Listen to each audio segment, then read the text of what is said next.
ರಾಜ್ಯದ 28 ಕ್ಷೇತ್ರಗಳಲ್ಲಿ ಕಾಂಗ್ರೆಸ್ಗೆ ಒಂದು ರೀತಿ ಸಿಹಿ ಮತ್ತು ಕಹಿ ಎರಡರ ಅನುಭವ ಕೂಡ ಆಗಿದೆ. ಗಮನಿಸ್ತಾ ಇದ್ವಿ ಡಿ ಕೆ ಸುರೇಶ್ ಅವರ ಭದ್ರಕೋಟೆಯಲ್ಲೇ ಡಿ ಕೆ ಬ್ರದರ್ಸ್ ಸೋತಿದ್ದಾರೆ. ಮಗದೊಂದು ಕಡೆ ಹಾಸನದಲ್ಲಿ ಹಾಗಾಗಿಲ್ಲ, ಕಾಂಗ್ರೆಸ್ ಗೆದ್ದು ಬೀಗಿದೆ. ಸರ್ಪ್ರೈಸಿಂಗ್ ಇದು. ದಳಪತಿಗಳ ಕೋಟೆಯಲ್ಲಿ ಕಾಂಗ್ರೆಸ್ಗೆ ಭರ್ಜರಿ ಜಯ ಸಿಕ್ಕಿದೆ. ಸುಮಾರು 26 ವರ್ಷಗಳ ಬಳಿಕ ಕಾಂಗ್ರೆಸ್ಗೆ ಹಾಸನ ಲೋಕಸಭಾ ಕ್ಷೇತ್ರ ವಾಪಸ್ ಒಲಿದಿದೆ. ಐತಿಹಾಸಿಕ ಗೆಲುವನ್ನ ಕಾಂಗ್ರೆಸ್ನ ಅಭ್ಯರ್ಥಿ ಗಳಿಸಿದ್ದಾರೆ. ಇದರಲ್ಲಿ ಶ್ರೇಯಸ್ ಪಟೇಲ್. ಜೆಡಿಎಸ್ ಭದ್ರಕೋಟೆಯನ್ನ ಛಿದ್ರ ಮಾಡಿ ಹಾಕಿದೆ ಕಾಂಗ್ರೆಸ್. ಪ್ರಜ್ವಲ್ ವಿರುದ್ಧ 42,649 ಮತಗಳ ಅಂತರದಿಂದ ಗೆದ್ದು ಬೀಗಿದ್ದಾರೆ. ಇದು ಕೂಡ ಸ್ಮಾಲ್ ನಂಬರ್ ಅಲ್ವೇ ಅಲ್ಲ, ಯಾಕಂದ್ರೆ ಹಾಸನ ಅಂದ್ರೆ ರೇವಣ್ಣವರ ಭದ್ರಕೋಟೆ, ದೊಡ್ಡಗೌಡರ ಭದ್ರಕೋಟೆ ಅನ್ನುವಂತಹ ಮಾತೇ ಇತ್ತು. ಇದರ ನಡುವೆ ಇದೀಗ ಕಾಂಗ್ರೆಸ್ ಗೆದ್ದು ಬೀಗಿದೆ. ಮಗದೊಂದು ಕಡೆ ಇವೆಲ್ಲವಕ್ಕೂ ಕಾರಣ ಒಂದು ಕಡೆ ಒಲೇಟು ಅನ್ನುವ ಮಾತುಕತೆಗಳು ಕೂಡ ಕೇಳಿ ಬರ್ತಾ ಇದೆ. ಯಾಕಂದ್ರೆ ಹಾಸನದಲ್ಲಿ ಬಿಜೆಪಿ ಜೆಡಿಎಸ್ ಅಂದ್ಕೊಂಡಂಗೆ ಮೈತ್ರಿ ಆಗಿರಲಿಲ್ಲ, ಕಾರ್ಯಕರ್ತರಲ್ಲೂ ಆಗಿರಲಿಲ್ಲ, ಮಾಜಿ MLAಗಳ ಮಧ್ಯೆ ಕೂಡ ಆಗಿರಲಿಲ್ಲ. ಇನ್ನೊಂದು ಕಡೆ ಆಲ್ರೆಡಿ ಅಷ್ಟೊತ್ತಿಗೆ ಈ ಪೆನ್ ಡ್ರೈವ್ನ ವಾಸನೆ ಅಥವಾ ಹೊಗೆ ಹಾಸನ ಲೋಕಲ್ನಲ್ಲಿ ಜೋರಾಗಿ ಹಬ್ಬಿತ್ತು. ಅದು ಕೂಡ ಒಂದು ಕಾರಣ ಇರ್ಬೋದು ಅಂತ ಹೇಳ್ತಾ ಇದ್ದಾರೆ. ಎನಿವೆ ಕಾರಣಗಳು ಏನೇ ಇರಲಿ, ಗೆದ್ದವ್ರು ಯಾರು ಅನ್ನುವಂಥದ್ದೇ ವಿಚಾರ. ಸೊ ಶ್ರೇಯಸ್ ಪಟೇಲ್ ಕಂಗ್ರ್ಯಾಚುಲೇಷನ್ಸ್, ಗೆದ್ದಿದ್ದಾರೆ ಸುಮಾರು 42,649 ಮತಗಳಿಂದ. ಒಂದೊಂದನ್ನೇ ನೋಡ್ತಾ ಹೋಗೋಣ. ಪ್ರಜ್ವಲ್ ರೇವಣ್ಣ ಅವರು 6,30,339 ಮತವನ್ನು ಪಡೆದುಕೊಂಡ್ರು. ಶ್ರೇಯಸ್ ಪಟೇಲ್ 6,72,988 ಮತಗಳನ್ನು ಪಡೆದುಕೊಂಡ್ರು. ಸೊ ಅಲ್ಲಿಗೆ ಗೆಲುವಿನ ಅಂತರ 42,649.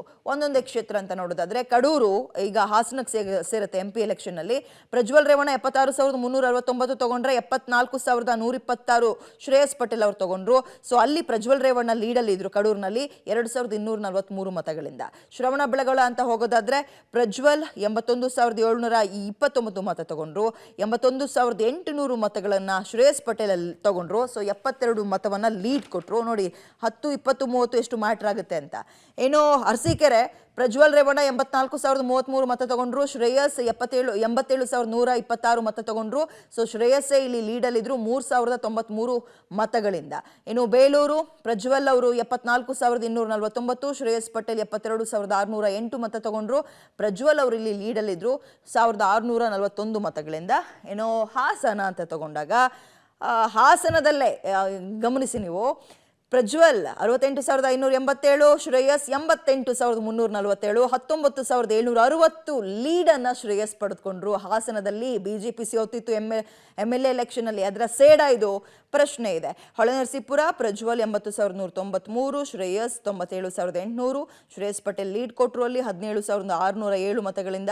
ಅರ್ಕಲ್ಗೂಡು ಇದೀಗ ಪ್ರಜ್ವಲ್ 80,637, ಶ್ರೇಯಸ್ 95,065 ಮತಗಳು. ಇಲ್ಲೂ ಕೂಡ ಶ್ರೇಯಸ್ ಲೀಡಲ್ಲಿ ಬಂದರು 14,428. ಸಕಲೇಶ್ಪುರದಲ್ಲಿ ಪ್ರಜ್ವಲ್ 80,746 ಮತ, ಶ್ರೇಯಸ್ 73,402 ಮತ. ಸೊ ಇಲ್ಲೂ ಲೀಡ್ ಕೊಟ್ಟರು 7,344. ಹಾಗಾದ್ರೆ ಸತತವಾಗಿ ಗೆಲ್ತಾ ಇದ್ದ ಪ್ರಜ್ವಲ್ ರೇವಣ್ಣ ಅವರ ಸೋಲಿಗೆ ಅಥವಾ ಮೈತ್ರಿಯ ಸೋಲಿಗೆ ಕಾರಣ ಏನು ಅಂತ ನೋಡ್ತಾ ಹೋಗೋಣ. ಕಾರ್ಯಕರ್ತರು, ಶಾಸಕರು, ಮುಖಂಡರ ವಿಶ್ವಾಸವನ್ನ ತೆಗೆದುಕೊಳ್ಳದೆ ಇರೋದು, ಮೇಲ್ನೋಟಕ್ಕೆ ಜಿದ್ದನ್ನ ಹಂಗೆ ಸಾಧಿಸ್ಕೊಂಡು ಬಂದಿದ್ದು. ಕಳೆದ ವಿಧಾನಸಭಾ ಚುನಾವಣೆಯಲ್ಲಿ JDSಗೆ ಗಣನೀಯ ಹಿನ್ನಡೆಯಾಗಿತ್ತು.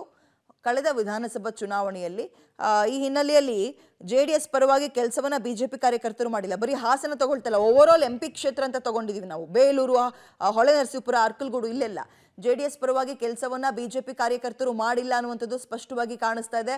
ಓವರ್ ಆಲ್ MP ಕ್ಷೇತ್ರದಲ್ಲಿ ಹಾಸನದಲ್ಲಿ ಕಾಂಗ್ರೆಸ್ ಪರ ಕೆಲಸ ಮಾಡಿದ ಪ್ರೀತಮ್ ಗೌಡ ಆಪ್ತರು ಮತ್ತು ಬೆಂಬಲಿಗರು ಕಾಂಗ್ರೆಸ್ ಪರವಾಗಿ ಅಂದ್ರೆ ಒಲೇಟು ಅಂತ ಇದಕ್ಕೆ ಕರೆಯೋದು, ಮೈತ್ರಿ ಪರವಾಗಿ ಅಥವಾ JDS ಪರವಾಗಿ ಮಾಡಿಲ್ಲ.